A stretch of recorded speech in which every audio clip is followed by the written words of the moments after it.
At the turn of the millennium, action games began to embrace a cinematic flair, borrowing heavily from the explosive aesthetics of Hong Kong action cinema. Few names carried as much weight in this realm as John Woo, whose balletic gunfights and emotionally charged narratives inspired a generation of filmmakers and, soon after, game developers.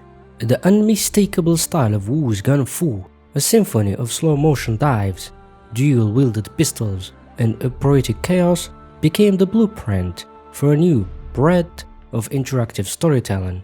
It was a time when developers were searching for ways to merge the thrill of Hollywood blockbusters with the interactivity of video games.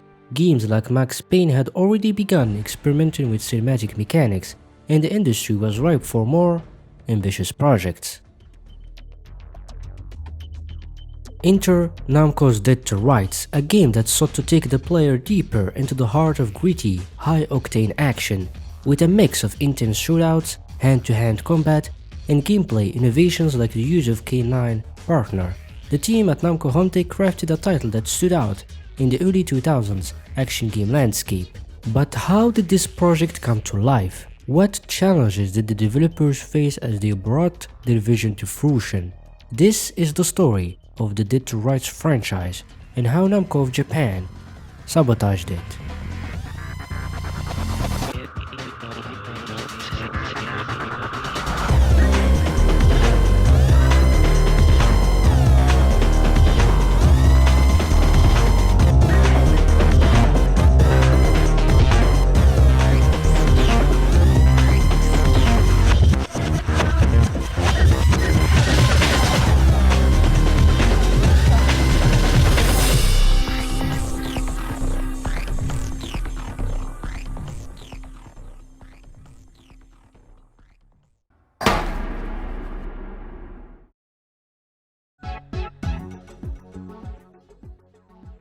In the early 2000s, Andre Emerson, a producer at Namco Homtech, recognized a gap in the video game industry, the lack of noir action and Hong Kong-inspired titles. This realization sparked an idea to create an action game that captured the relentless intensity of Hollywood blockbusters while immersing players in the gritty atmosphere of a hard-boiled noir thriller. Third-person shooters like Winback and Siphon Filter had already carved out their niches, but neither embraced the chaotic, frenetic energy that Emerson envisioned. With his ideas in place and a clear goal ahead, the project gained momentum, setting the stage for what would become Dead to Rights.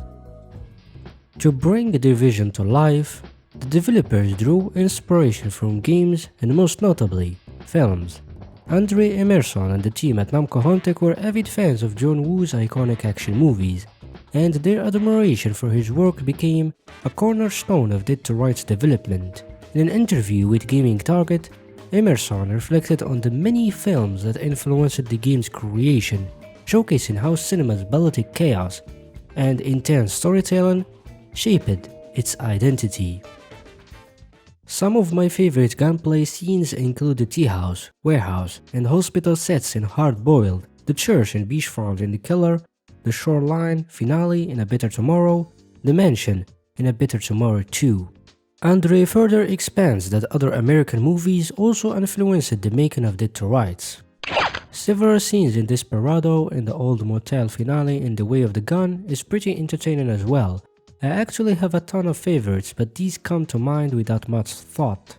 Senior producer Mike Lescault further confirmed that several Hong Kong flicks have indeed influenced the making of Dead to Rights in an interview with Electronic Gaming Monthly. Hong Kong action films have the sort of fast-paced upbeat action that we've been aiming for. Movies like Hard Boiled, Payback, A Better Tomorrow, and The Replacement Killers are good examples of films that capture the brilliant gunplay and flawless hand-to-hand combat that we present in Dead to Rights. Contrary to the widespread belief that Dead to Rights heavily borrowed from Max Payne to the point of being labeled a knockoff, lead world artist Pierre Roux clarified otherwise in an email interview with me.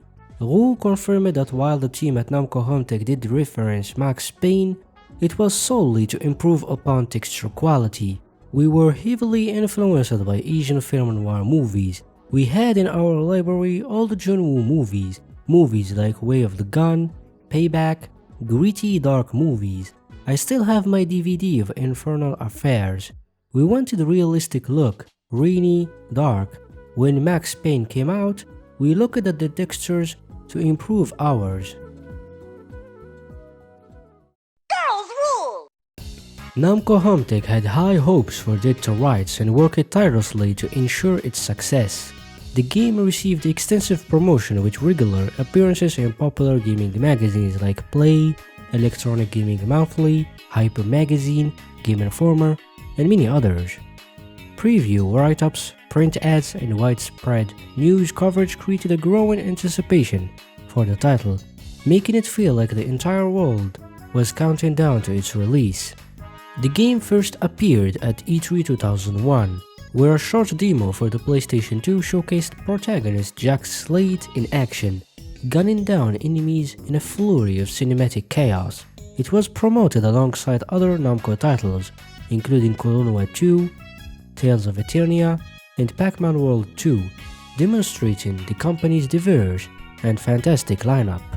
A year later, Dead to Rights returned to E3 2002, this time taking center during the Xbox conference.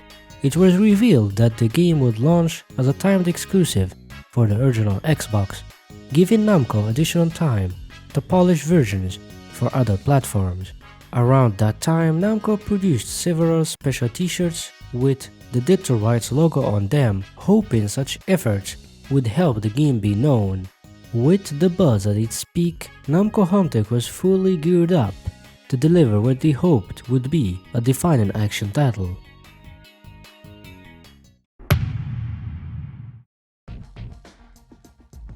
After 2 years in development, Namco finally released Dead to Rights on the Xbox on August 20, 2002 in North America, followed by Japan on November 28 and Europe in February 2003. The game was met with both commercial and critical success upon its release. Dead to Rights garnered praise for its intense, fast-paced gunfights, its seamless homage to Hong Kong cinema, and the gritty, dangerous world of Grand City. In Japan, Dead to Rights achieved a unique milestone, becoming the first game ever to receive a 018 rating. According to a write-up by GameCult, it was also the first Western-developed game to perform well on the original Xbox in Japan, an impressive feat considering the platform's struggles in the region. Amazed by the success of Xbox, Namco wasted no time in bringing Dead to Rights to other platforms including the PlayStation 2 and GameCube. The PS2 release mirrored the Xbox version's success, receiving critical acclaim and robust sales. It earned accolades such as Best Story on Xbox and PlayStation 2 in GameSpot's 2002 awards. While the GameCube version's impact was more subdued, it still made a mark, earning a runner-up position for GameSpot's Best Shooter in GameCube award, which ultimately went to TimeSplitters 2. Eventually, Namco released Dead to Rights on PC. With this release, the game reached nearly every major platform of the era. By the end of its run, the game has sold over 500,000 copies, earning a spot among PlayStation's 2 greatest hits and Xbox Platinum hits collections. Dead to Rights was an undeniable success, a breakout hit that solidified Namco's presence in the Western action market. Its triumph opened doors for bold future projects, though what lay ahead would prove to be just as unpredictable as the game's high-octane action. To give Dead to Rights one final boost, the game was released on the Game Boy Advance, marking its last platform outreach. This period marked the golden age for Namco Homtech, fueled by the runaway success of Dead to Rights. The studio had gained the confidence, influence, and resources to pursue ambitious projects that extended beyond the original title. One such project was a Snake Plissken game titled Snake Plissken's Escape, which utilized the Dead to Rights engine. Namco Homtech had secured the rights to the iconic character from John Carpenter's Escape from New York, setting the stage for what could have been a unique blend of stealth and action. Additionally, a spin-off to Dead to Rights was greenlit under the title Extreme Force Grand City Anti-Crime. Unlike the original, this game aimed to lean less on Hong Kong cinema-inspired thrills and more on non-stop, arcade-style action.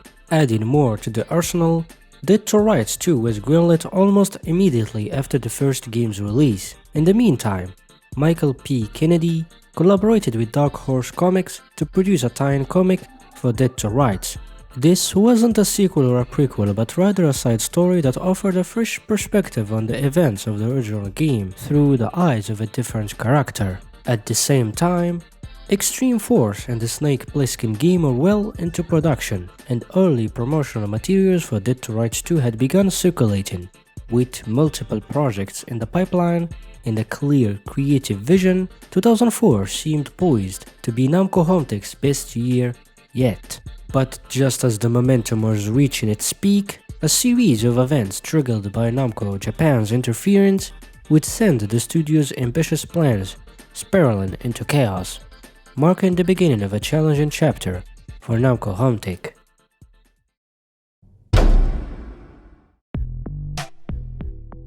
Right after the release of Killswitch, Namco of Japan sparked a series of layoffs at its American branch, ultimately cancelling several projects they deemed unnecessary. Among the first casualties was the unheard-of sequel to Killswitch, titled The Adversary: City Under Siege, along with other third-party games like Plague of Darkness. The cancellation also affected Time Crisis Adventure, a project developed by Dark Works, which would eventually be reworked into Cold Fear. The events of 2004 would prove to be a pivotal year, drastically altering the trajectory for both the Dead to Rights and Killswitch teams. The ripple effects of these decisions sent shockwave throughout the studio, leaving many to wonder what would happen to the projects they had been so invested in. As for Dead to Rights, its spin-off, and the Snake Plissken game, what would become of these ambitious projects? The fate of these titles and the future of the franchise will be revealed in the next video of Dead to Rights 2.